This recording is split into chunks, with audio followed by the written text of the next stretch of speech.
এখন আমি বানাচ্ছি পাস্তা। আর এই সেই আমার সেই পোড়া চায়ের সসপ্যান, যেটা সেই পুড়ে গিয়েছিল, বলেছিলাম তোমাদের মনে আছে কিনা আমি জানি না। দুধ চা করেছিলাম, এটা রেখে অন্য কোথাও চলে গিয়েছিলাম, ওই জন্য অনেক পড়ে গেল। হাই বন্ধুরা, তোমরা সকলে কেমন আছো? আমি তো ভালো আছি। নতুন একটা ভিডিওতে তোমাদের সকলকে স্বাগত। আর এখন বাজে 12:17 যখন আমি পাস্তাটা চাপালাম। তো এখন থেকে আমার ব্লগটা শুরু করছি। আজ হলো সোমবার। আজকে আমার হাজব্যান্ড দুপুরবেলা খেতে আসবে, তার জন্য লাঞ্চ প্যাকিংয়ের ঝামেলাটা আজকে আমার ছিল না। তাই যে সময়টা ছিল সেটা পুরোপুরি আমার ফ্রি ছিল। তাই ভাবলাম এই ফ্রি টাইমটাকে একটুখানি কাজে লাগানো যাক। যেমন এই যে বাইরের ঘরে যে আমাদের বেডটা রয়েছে, সেই বেডের পিছনে একটা স্ট্যান্ড ফ্যান থাকতো। ওই স্ট্যান্ড ফ্যানটা বেশি দীর্ঘদিন ধরে থাকার কারণে ওই জায়গাটা ধুলো তো হয়েছে, স্ট্যান্ড ফ্যানটা প্রচণ্ড ধুলো হয়েছে। এইবার এখন একটু একটু গরম লাগছে আমাদের এখানে, তো তার জন্য আমরা স্ট্যান্ড ফ্যানটা বার করলাম। অ্যাকচুয়ালি আমাদের এখানে এসি লাগানোর পয়েন্টটা এখনও ঠিক হয়নি কিছু প্রবলেমের জন্য। তো তার জন্য ভাবলাম স্ট্যান্ড ফ্যানটাই মোটামুটি বের করে নিই। তো স্ট্যান্ড ফ্যানটাতে প্রচণ্ড ধুলো হয়েছে, তাই গুছিয়ে টুছিয়ে নিলাম। এবং এই হচ্ছে মানে লাস্টের লুক। মোটামুটি গুছিয়েছি, মোটামুটি হালকা করার চেষ্টা করেছি একটু। তাও কিছু কিছু জিনিস এখনও পড়ে রয়েছে, কারণ একদিনে সবটা হয় না আর একবারেও সবটা করা যায় না। যেহেতু ছোট বাচ্চা আছে, বিভিন্ন জিনিসপত্র যখন তখন দরকার পড়ে হাতের কাছে রাখতে হয়। আর এই যে এখানটা আমি পুরো ঝাড় দিয়ে মুছে পরিষ্কার করে রেখে দিয়েছি। এইখানটা স্ট্যান্ড ফ্যানটা থাকতো। বিশেষ করে আজকে আমি টার্গেট নিয়েছিলাম যে খাটের তলাটা প্রচণ্ড ধুলো ঝুল হয়েছিল, সেইগুলোই পরিষ্কার করার জন্য বিশেষ করে। আর এই যে কোণে যে ময়লাগুলো পড়ে রয়েছে সেগুলো আমি বিকেল বা সকালবেলা একেবারে ফেলে দিই, কারণ চিনিকে নিয়ে বেরোলে না ও সাথে সাথেও বেরিয়ে যায় আমার সাথে সাথে। চিনির কাণ্ডটা দেখো, এইটুকু ঘোড়াটার ওপর দেখো কিরকম চাপছে, দেখবে চিনি চাপছে একবার দেখা। ও বাবালে দুষ্টুটা রে, ওরে মুখটা কমলে দিলে ওর।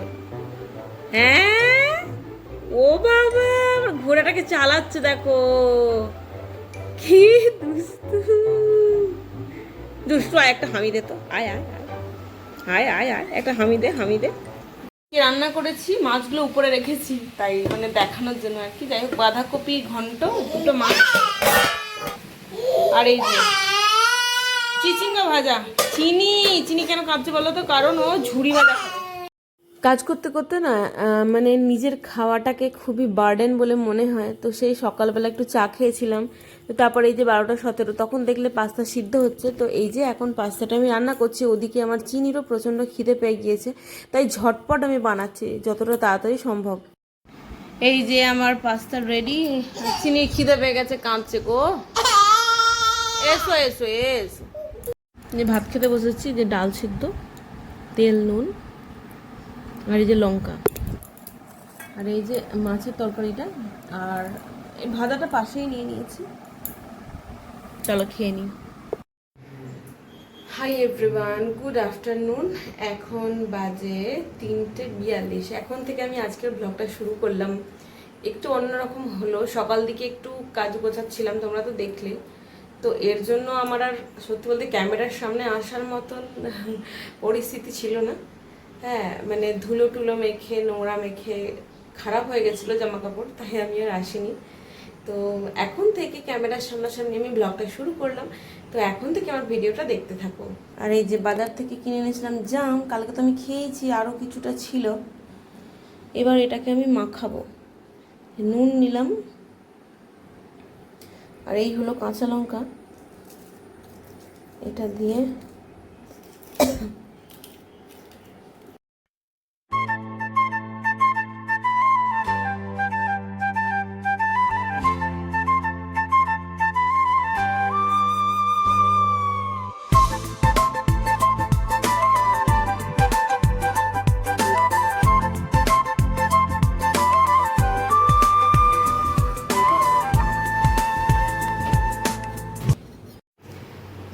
বহুদিন ধরে একটা গল্প আর কি কমপ্লিট করার চেষ্টা করছি, কিন্তু এখন অবধি কমপ্লিট হলো না।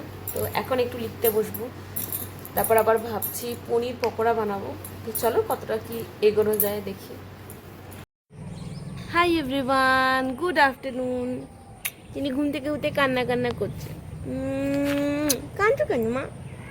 একবার কেঁদে দাও তো, মিচি কেঁদে দাও একবার, মিচি কেমন করে কাঁদে মা। এখন আসলাম আমরা জামা কাপড় শোকাতে দিতে, এখন বাজে 5টা। লিখতে বসেছিলাম, লিখতে বসে সব ভুলে গেছি। ওই যে এই কটাই কেচেছিলাম আজকে, সকাল 6টায় কেচেছি, সন্ধ্যে 6টা বাজতে চললো, শুকাতে দিয়েছি, মানে 12 ঘন্টা আমার দ্বারাই হবে। তো হাই বন্ধুরা, এখন বাজে 6:20 বাজে। আমি সন্ধ্যেবেলা মানে রাত্রে রান্না চাপালাম, তো ভাবছিলাম আজকে পনিরের পকোড়া বানাবো, এর জন্য একটু আগের থেকে রান্নাটা চাপালাম। ওলে বাবা রে, তরকারিটা চাপিয়ে দিয়ে চিনিকে আমি সুজি বানিয়ে খাওয়াবো। এই যে রাতের জন্য বানাচ্ছি ঢেঁড়স আলুর একটা তরকারি, আর তার সাথে চিনির জন্য বানাচ্ছিলাম একটু বাটার দিয়ে সুজি।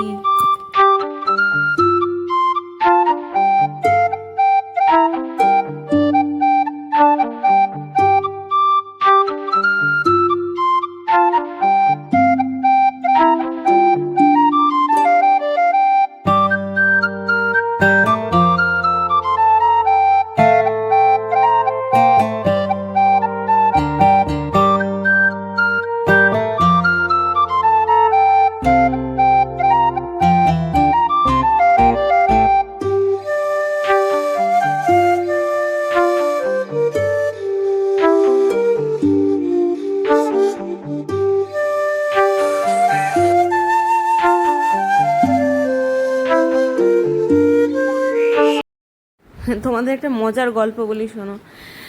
গল্পের নাম হচ্ছে মোমো আমাদের কপালে নেই। তো গল্পের শুরুটা হলো এরকম।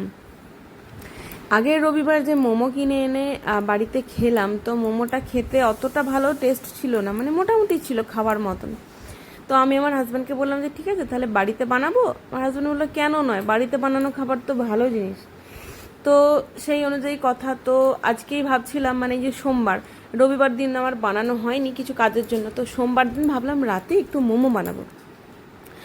মোমোর জন্য চিকেন কিনতে গেলাম, তো চিকেনের দোকানে এখানে দেখলাম যে পোলট্রি চিকেন অ্যাভেলেবেল নেই, আছে দেশি চিকেন। কিন্তু দেশি চিকেন আমার না খুব একটা ভাল লাগে না, কিরম বেশি আঁশটে গন্ধ লাগে, আর একটু মাটনের মতন খেতে হয়, তার জন্য আমার দেশি চিকেন একদম পছন্দ না। আচ্ছা, 2 নম্বর হচ্ছে আমার ঘরে সাধারণত আটাটা সবসময়ের জন্যই থাকে, কিন্তু ময়দাটা সচরাচর থাকে না, আমি কিনে তারপর রান্না করি। তো অ্যাজ ইউজুয়াল আমি বিকেলের দিকে বাইরে কিনতে গেলাম, এখানে সামনাসামনি মোটামুটি 4-5টা দোকান, এখানে কোথাও ময়দা পাওয়া গেল না। এরপর জিও মার্টে অর্ডার দিলে জিও মার্টের অর্ডার এসে পৌঁছাবে মোটামুটি আধ ঘন্টা পর। এবার একটা কিছু নতুন রান্না করব, সেটা একটা মানে আগের থেকে একটা করাটা খুব জরুরি, প্রিপারেশন নেওয়াটা। এবার ময়দার ডোটা বানাতে হবে, অনেক কিছু করতে হবে, তো সেটা গেল। 3 নাম্বার হচ্ছে এসবের মধ্যে পড়ে ভাবলাম যে ঠিক আছে বাদ দিয়ে দিই। তো তারপর ভাবলাম যে ঠিক আছে চিকেনও বাদ দিয়ে দিলাম, চিকেন পকোড়া তো বানিয়ে নিই। চিকেন পকোড়া তো বিশেষ কিছু আইটেম লাগেই না, সোয়া সস লাগে আর এটা ওটা যেগুলো ঘরের মধ্যে থাকে সেইগুলো লাগে। তো এইসব কথা ভেবে ভাবলাম যে চিকেন পকোড়া বানাই।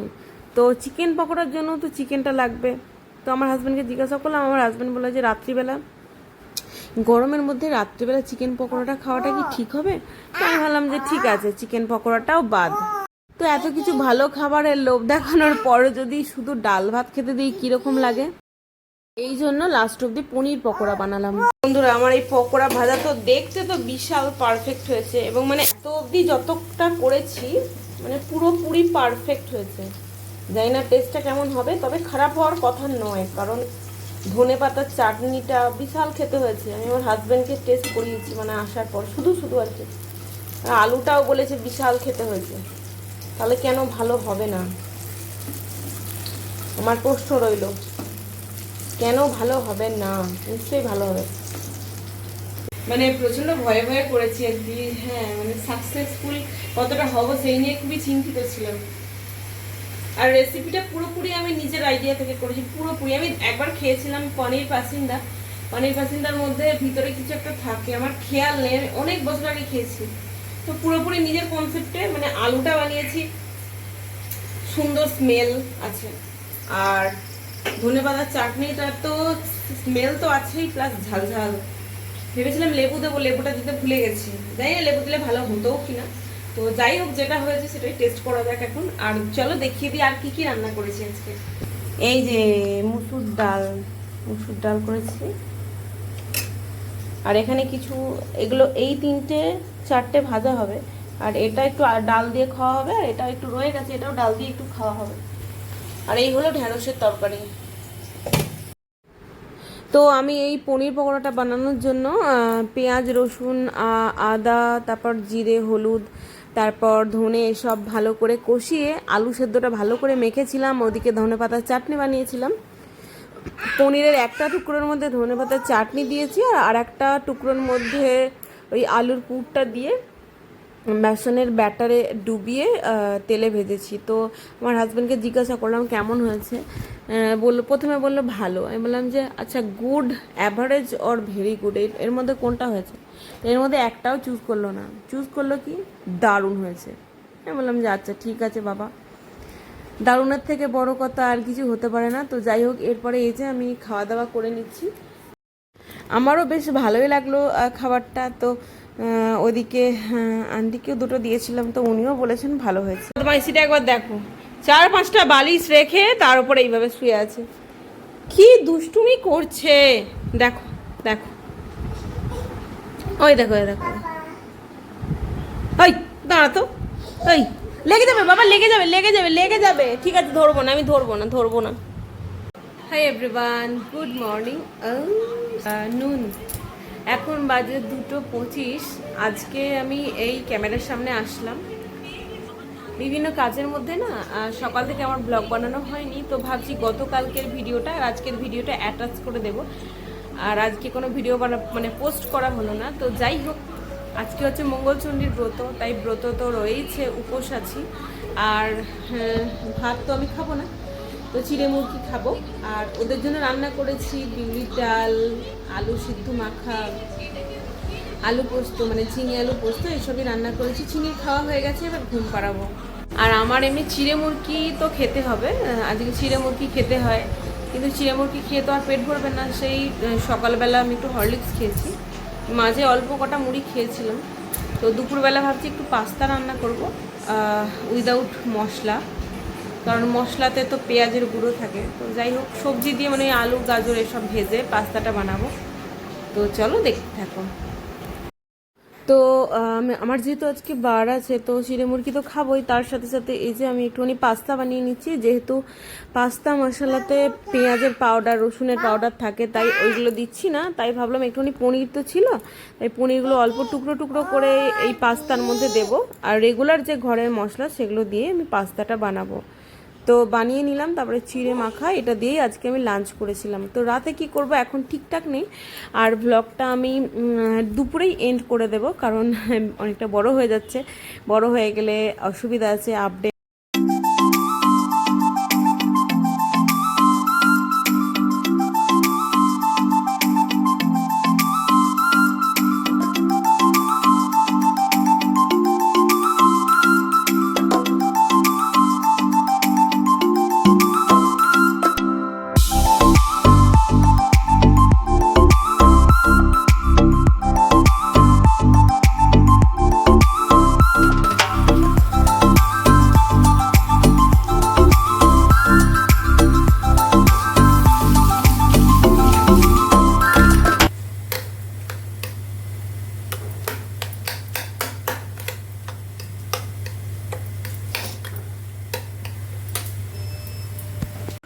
তো এখন আমি খেতে বসেছি, এই যে দই ছিঁড়ে, চলো খেয়ে নিই।